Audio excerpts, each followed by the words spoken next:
हम दीवानों की क्या हस्ती हैं, आज यहाँ कल वहाँ चले, मस्ती का आलम साथ चला, हम धूल उड़ाते जहाँ चले।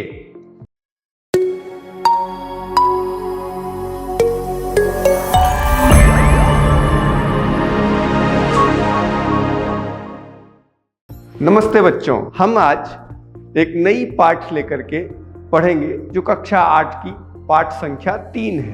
तो आज हम भगवती चरण वर्मा की लिखी हुई कविता दीवानों की हस्ती पढ़ने वाले हैं। ठीक, तो चलते हैं इस पाठ। हम दीवानों की क्या हस्ती हैं, आज यहाँ कल वहाँ चले, मस्ती का आलम साथ चला, हम धूल उड़ाते जहाँ चले। अब इस पाठ का जो ये बंद है, इस बंद में कवि ने अपने आप को दीवाना कहा है। दीवाना एक उर्दू शब्द है। उर्दू शब्द दीवाना का जो अर्थ होता है वो हम लोग इस तरह लिखते हैं कि दीवाना, दीवाना इसका मतलब होता है दिलवाना, दिलवाना।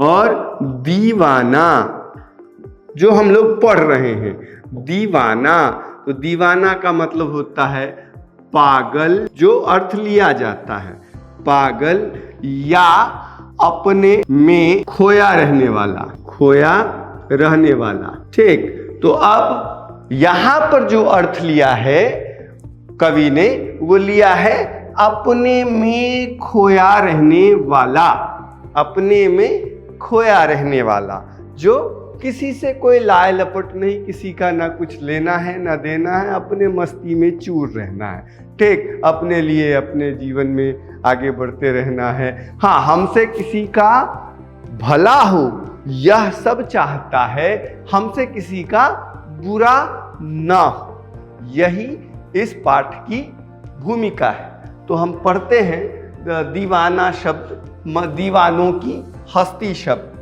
कविता, दीवानों की हस्ती कविता।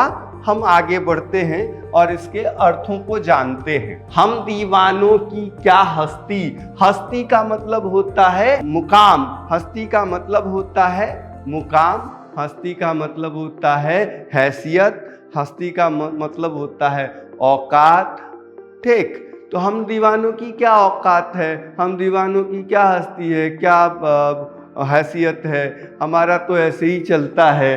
ठीक है, आज कल वहाँ चले, हमारा कोई ठौर ठिकाना नहीं होता, हम कहीं एक जगह टिक कर नहीं रहते। आज यहाँ हैं, कल वहाँ चले, कल परसों वहाँ रहे, तरसों वहाँ चले गए। ठीक, हमारा एक जगह कोई ठौर ठिकाना नहीं रहता। मस्ती का आलम साथ चला, हम जहाँ जहाँ चलते हैं, जहाँ जहाँ बढ़ते हैं, जहाँ जहाँ रहते हैं, हम अपने आप में मस्त रहते हैं, खुश रहते हैं, ना किसी से लेना रहता है, ठीक, ना किसी का कुछ करना होता है, हम अपने आप में मस्त रहते हैं, खुश रहते हैं। हम धूल उड़ाते जहाँ चले, हमारे लिए कोई ऐसी नई बात नहीं है, हम किसी के लिए कोई चिंता नहीं करते हैं और हम अपनी चिंता के लिए भी लोगों को नहीं कहते हैं। धूल उड़ाते जहाँ चले, धूल उड़ाना मतलब बीती हुई बातों की चिंता न करना। ठीक, बीती हुई बातों की चिंता न करना, जो बीत गया सो बीत गया। आप तो नए युग के बच्चे हैं, इसके बॉलीवुड में एक गीत मिलता है जो किशोर कुमार ने गाया है कि वो गाना है युडले युडले युडले, अरे वाका लुका वाका, ये वाला जो गीत है इसमें उन्होंने यही चीज उठाई है। आए बनकर उल्लास अभी, आंसू बनकर बह चले अभी, सब कहते ही रह गए अरे तुम कैसे आए कहाँ चले। अब इस लाइन का मतलब आया कि जीवन में हमारे खुशियां भी आती रही, उल्लास खुशियां भी आती रही। ठीक, तो उल्लास बन करके हमारे जीवन में कभी हम लोग खुश हो गए, कभी आंसू बहकर बह चले, अभी हम दुख से उबरे हैं, हमारा दुख हमारा ही दुख है। हाँ, हमारे दुखों को कोई बांटने वाला नहीं होता है, ना हम किसी के दुख को बांट सकते हैं, ना हमारा कोई दुख बांट सकता है। हमारे खुशियों को भी बांटने वाला कोई नहीं होता है। हम अपने में मस्त रहते हैं, खुश रहते हैं, हमारे दुखों को भी कोई बांटने वाला नहीं रहता है। व्यक्ति का यह भ्रम होता है कि हमारे खुशियों में सब साथ हैं, हमारे दुखों में सब साथ हैं। व्यक्ति खुश भी अकेला ही रहता है और दुखी भी अकेला ही रहता है। यह कवि ने इस पंक्ति में कही है कि व्यक्ति कभी भी साथ में खुश नहीं रहता, व्यक्ति कभी भी साथ में दुखी नहीं रहता। वह खुशी भी अपने अंदर ही होती है, वह दुख भी उसके अपने अंदर ही होती है। ठीक, उल्लास का मतलब होता है खुशी। ठीक, हर्ष, खुशी, हैप्पीनेस, इसको हम उल्लास के रूप में जानते हैं। ठीक, तुम सब कहते ही रह गए। और कवि ने कहा है कि मैं जहाँ जहाँ भी गया वहाँ पर लोगों के मन में खुशियाँ बांटी, उनके दुखों को साझा किया। और जब ऐसा हुआ कि लोग हमारे साथ रमने लगे थे, हम उठ के वहाँ से विदा हो गए। हमारी स्थिति ये है कि हम बंजारों की टोली की तरह रहते हैं, हम बंजारों की तरह रहते हैं जिसका ना कोई ठौर ठिकाना होता है। आज आप देखिएगा बंजारों की कि यहाँ पर तंबू गिरा दिए, आज आप देखिएगा कि यहाँ से उठ करके कहीं और चले गए। तो हम कवियों का जीवन बंजारों के जीवन के जैसा होता है। तो जैसे ही हमसे लोग घुलना मिलना शुरू होते हैं, लोग जानने की चेष्टा करते हैं, हम वहाँ से उठकर विदा हो जाते हैं और तुम हमसे क्या पूछते रह जाते हो कि तुम कैसे आए, कहाँ से आए। जब तक तुम हमारे बारे में जानने की इच्छा रखते हो तब तक हम वहाँ से निकल जाते हैं और तुम कहते हो कि हम कहाँ चल दिए। किस ओर चले यह मत पूछो। कभी आगे कहता है कि हमसे यह मत पूछो कि कहाँ से आए, कैसे आए, कहाँ चले, किस ओर चले, यह सब हमसे मत पूछो। ठीक, चलना है बस इसलिए चले। जीवन हमारा जो होता है वह जीवन जब तक हम जीते हैं, हमारा काम होता है अपने जीवन में नित्य रोज हर समय आगे बढ़ते रहना। ठीक, तो वही चीज यहाँ पर कहा है कवि ने कि हमारे जीवन का लक्ष्य है केवल चलना। हमारे जीवन का लक्ष्य है केवल चलना और इसलिए हम चलते जा रहे हैं, हम रुकने वाले नहीं हैं। जब पैदा हुए तब से लेके अब तक चलते जा रहे हैं और जब तक मृत्यु नहीं आएगी तब तक हम अपने जीवन में आगे बढ़ते ही रहेंगे। ठीक, जग का उसका कुछ लिए चले। इस संसार में आए हैं तो जग में आए हैं, संसार में आए हैं तो हम जग से उसका कुछ लिए चले। जीवन में जब आप और हम पैदा होते हैं तब से लेकर मृत्यु पर्यंत तक कुछ ना कुछ सीखते हैं लोगों के द्वारा, उनसे, इनसे, अपने मित्रों से, पिता से, दादा से, समाज से कुछ ना कुछ हम सीखते रहते हैं। और उसी सीखने को कवि ने कहा कि हम जग से उसका कुछ लिए चले, यानी हम उन लोगों से मिलकर उनके साथ बिताए हुए पलों के अनुभव को अपने साथ लिए चले। ठीक, जग को अपना कुछ दिए चले और जग से जब उनका अनुभव अब हमने लिया तो हमारा जो अनुभव है हमने उनके साथ साझा किया कि हमने आपसे या औरों से क्या क्या सीखा है, हमने आपसे और औरों से क्या क्या सीखा है।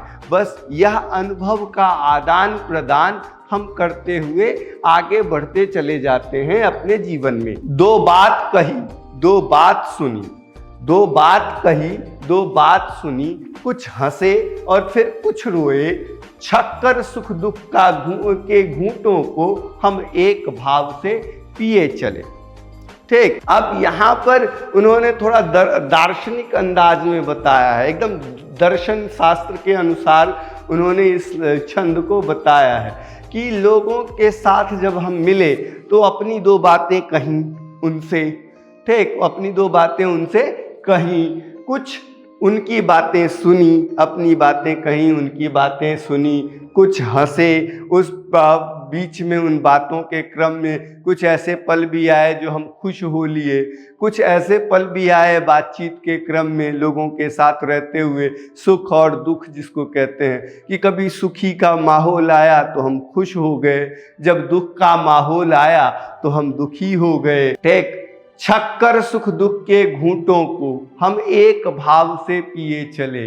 अब भगवान कृष्ण ने कहा है ना कि निस्वार्थ कर्म करते चलो, कर्मण्येवाधिकारस्ते मा फलेषु कदाचन। ठीक, तुम निस्वार्थ कर्म करो, फल की चिंता मत करो। इसका मतलब है कि अपने जीवन में आए हुए सुख और दुख को एक भाव से सहन करो। अगर आपको अधिक खुशी मिलती है तो उसमें भी आप उछल उछल कर कूदने मत लगिए, और अगर आप बहुत दुखी हैं तो भी आप गला फाड़ करके लोगों को बताने मत लगिए। यही बात इन्होंने कही है कि एक भाव में रहिए, क्योंकि जीवन एक सिक्का है अगर, तो सुख और दुख उसके दो पहलू हैं। और जिस तरह कभी खुशी आती है जीवन में, जिस तरह कभी सुख आता है जीवन में, उसी तरह जीवन में गम या दुख आया करता है। तो जब खुशी आप अपना सकते हैं तो उसी भाव में दुख को भी अपनाया करिए। हम भिखमंगों की दुनिया में स्वच्छंद लुटाकर प्यार चले, हम एक निशानी सी उर पर ले असफलता का भार चले। तो अब ये है कि कवि ने अपने आप को सर्वस्व न्योछावर करने वाला बताया है कि मैं अपना सब कुछ इस दुनिया को देता जा रहा हूँ। मैं इस दुनिया को, अपने पास जितना कुछ है, जितनी अनुभव है, जो सब है, वह मैं इस दुनिया को देता जा रहा हूँ। और जब कोई किसी को देता है तो उसके लिए मांगने वाला याचक ही रहता है, भीख ही मांगता है। तो याचक के रूप में यहाँ पर भिखमंगा शब्द का प्रयोग हुआ है। आप याचना करते हैं किसी से कुछ लेने की, तब वो आपको कुछ देता है। तो याचक को ही यहाँ पर भिखमंगा कहा गया है कि मैं इस दुनिया रूपी याचकों को, इस दुनिया रूपी याचक को अपना प्यार स्वच्छंद रूप से, खुले रूप से लुटा करके जा रहा हूँ। हम एक निशानी मतलब होता है चिन्ह, निशानी मतलब होता है चिन्ह, जो आप देखते हैं कि ये तो उसकी निशानी है, उस राजा की निशानी है, उस कालखंड, वो चिन्ह होता है, स्मृति चिन्ह होता है, जिससे हम यह जानते हैं कि यह निशानी उसकी है। ठीक, वो स्मृति चिन्ह कहते हैं उसको। तो हम अपने उर पर, उर मतलब होता है हृदय पर, अपने हृदय पर, हम अपने उर पर, अपने हृदय पर एक निशानी, एक स्मृति चिन्ह सा लेकर के जा रहे हैं। और वह स्मृति चिन्ह क्या है, वह निशानी क्या है? तो इस जीवन में सब कुछ लुटाने के बाद भी हमें लग रहा है कि हम कुछ कम करके जा रहे हैं। यानी हम अपने जीवन में सब कुछ करते हुए भी अपने आप को, कवि ने कहा है कि मैंने कुछ नहीं किया, मैं बहुत कुछ कर सकता था, मैं बहुत कुछ दे सकता था, मैं उतना ना दे पाया। और मैं देने के क्रम में, लोगों के, याचकों के को देने के क्रम में हम असफल रहे। हमने पूरी जीवन देने के बाद भी हमें लगता है कि हम कुछ ना कुछ अधूरा छोड़कर जा रहे हैं। और इसी अधूरेपन का एहसास उसने यहाँ पर असफलता के रूप में दिखाया है कि इतना सब देने के बाद भी वह अपने आप को अधूरापन में महसूस करता है, इसीलिए वह अपने आप को असफल बताता है। अब अपना और पराया क्या, अब अपना और पराया क्या, आबाद रहे रुकने वाले, हम स्वयं बंधे थे और स्वयं अपने बंधन तोड़ चले। यानी वह कहता है कि अब जीवन के अंतिम क्षणों में यह अपना है, यह पराया है, यह मत सोचो। ठीक, जो इस जीवन में, इस धरती पर मेरे जाने के बाद रहेंगे, वह खुश रहें, वह खुश रहे। हमने अपने आप को अपने बंधन में बांधा था, हमने स्वयं ही अपने आप को इस दुनिया के बंधन में बांधा था, और आज जब मृत्यु सामने खड़ी है तो मैं अपना वह बंधन स्वयं ही काटता हूं और स्वयं ही मैं अपने उस बंधन को तोड़कर मृत्यु को गले लगाता हूं। ठीक, तो आज हमने पढ़ी दीवानों की हस्ती पाठ 3 कक्षा 8 से। अगले वीडियो में फिर मिलेंगे, तब तक के लिए धन्यवाद।